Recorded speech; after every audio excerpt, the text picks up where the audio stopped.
ওই বিএনপির সন্ত্রাসীরা তোদেরকে সতর্ক করছি, কাপুরুষের মতো আমার মা বোনদের উপর হামলা করবি না। আরেকবার যদি হামলা করতে আসিস তোদের হাত ভেঙে ফেলা হবে। আমরা আর সহ্য করবো না। রেজাউল করিম ভাইকে বিএনপির সন্ত্রাসীরা কমিয়ে হত্যা করেছে এবং এই হত্যার দায় জনাব তারেক রহমান আপনাকেও নিতে হবে। কারণ আপনি আপনার প্ল্যান আছে বলেছিলেন, কিন্তু আপনার এই প্ল্যানের মাধ্যমে এই গুন্ডাদেরকে আপনি সামলাতে পারেন নাই। তোরা যদি আবার আমার মা বোনদের উপর হামলা করো, তোরা লঙ্ঘন তাড়াতাড়ি সময় পাবি না। আমরা অনুরোধ করবো তারেক জিয়াকে, আপনি দ্রুত সময়ের মধ্যে আপনার এই রাজনৈতিক দলকে, আপনার দলের গুন্ডাদেরকে আপনি সামলান। আমরা গতকালকে দেখতে পেয়েছি জুলাই বিপ্লব পরবর্তী আমাদের যে আকাঙ্ক্ষা ছিল বাংলাদেশের নির্বাচন হবে ফ্রি ফেয়ার ক্রেডিবল এবং সহিংসতা মুক্ত, কিন্তু আমরা দেখতে পেয়েছি গতকালকে শেরপুরে বাংলাদেশ জামাত ইসলামের উপজেলা সেক্রেটারি রেজাউল করিম ভাইকে বিএনপির সন্ত্রাসীরা কমিয়ে হত্যা করেছে। এখন পর্যন্ত এই সন্ত্রাসীদেরকে রাষ্ট্র অ্যারেস্ট করতে ব্যর্থ হয়েছে এবং প্রায় 100 অধিক নাগরিকদেরকে আহত করেছে। আমরা বলতে চাই, নির্বাচন কমিশন আপনারা কি করছেন? আপনারা এখন পর্যন্ত হাতে চুরি পরে বসে আছেন। আপনাদের কাজ কি? এই নির্বাচন যদি সুস্থ, অবাধ এবং নিরপেক্ষ করতে না পারেন, বিগত নির্বাচন কমিশনারদের যে পরিণতি হয়েছিল তার চাইতে খারাপ পরিণতি আপনাদের হবে।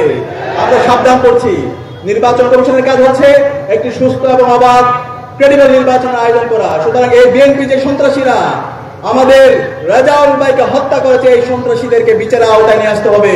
আমরা একই সাথে দেখতে পেয়েছি এই বিএনপির সন্ত্রাসীরা গত 1 সপ্তাহ জুড়ে বাংলাদেশের বিভিন্ন প্রান্তরে 50-এর অধিক জায়গায় আমাদের মা বোনদের উপরে তারা হামলা করেছে। ওই বিএনপির সন্ত্রাসীরা তোদেরকে সতর্ক করছি, কাপুরুষের মতো আমার মা বোনদের উপর হামলা করবি না। আরেকবার যদি হামলা করতে আসিস তোদের হাত ভেঙে ফেলা হবে। আমরা আর সহ্য করবো না।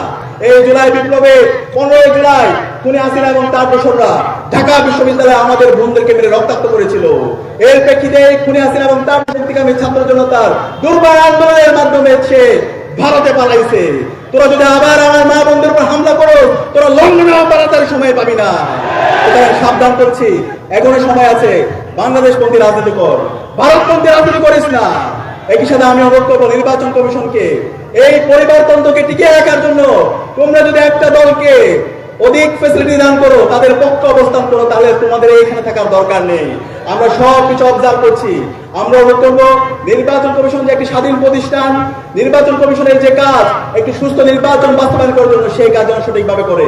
একই সাথে আমরা দেখতে পেয়েছি গতকালকে এই বিএনপি সন্ত্রাসীরা বাংলাদেশের স্বাধীনতা সার্বভৌমত্বের অন্যতম আমাদের কান্ডারি বাংলাদেশ সেনাবাহিনীর উপর হামলা করেছে। এই সেনাবাহিনীর উপর হামলা করার পরেও এখন পর্যন্ত সেনাপ্রধান কোন ধরনের সে স্টেটমেন্ট দেয়নি এবং এই সন্ত্রাসীদের বিরুদ্ধে তার অবস্থান গ্রহণ করেনি। তাহলে কি এই সন্ত্রাসীদেরকে আপনারা প্রশ্রয় দিচ্ছেন? বাংলাদেশে আমাদের এই জুলাই বিপ্লব পরবর্তী আমাদের অবস্থান পরিষ্কার।